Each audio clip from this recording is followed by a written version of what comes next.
This is Come and See with Father Philip Hall, turning to and following Christ in the 21st century. Father Philip is parish priest at All Saints of Lincolnshire Orthodox Church in Lincoln, England. In the name of the Father, and of the Son, and of the Holy Spirit, God is one. Amen. Begin by reading 2 Corinthians chapter 6, verses 1 to 10, and then Luke chapter 7, verses 11 to 16. St. Paul says in 2 Corinthians, now is the accepted time. Right now. Not in the past, and not in the future. Many people spend a lot of their lives looking backwards in time, saying, oh, if only this, or if only that, or things would have been different things would have been different if. Or they look into the future. Things will be better. It'll be easier for me to be a holy person then. It'll be easier and better for me to be a good man in the future. In the future, when everything else is sorted out, things are going to be easier for me to pay attention to whatever it may be. But St. Paul says, now is the accepted time.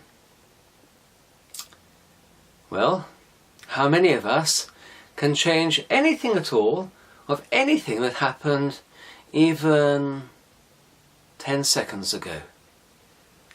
The answer is none of us can. And how many of us are really fully in control of anything even in 10 seconds from now?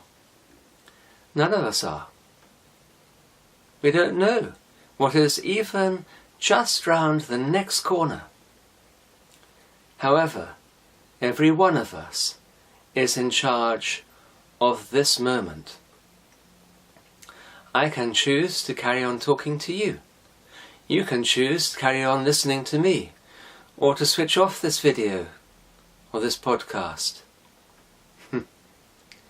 The choice is yours in this instant.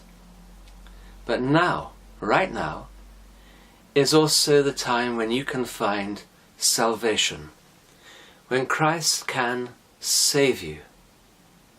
St. Paul, when he carries on writing, he talks about so many other things that have happened in the past. And it's interesting, he has one of his famous lists.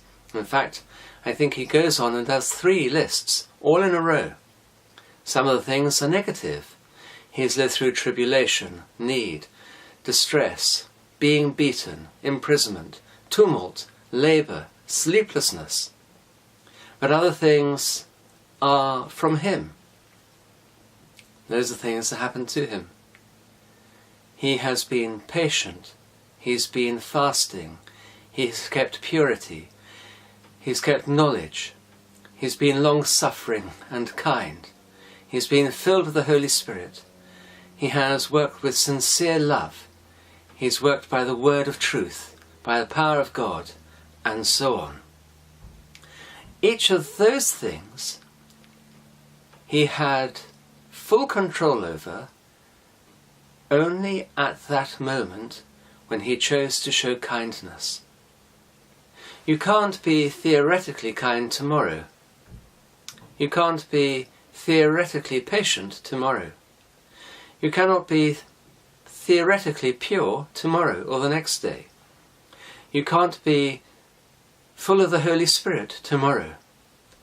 But you can be patient, you can fast, you can be pure, you can have knowledge of God, you can be long-suffering, you can be kind, you're able to be filled with the Holy Spirit, you're able to be full of love, you're able to work by the word of truth, by Christ himself, in the power of God, right now, this instant.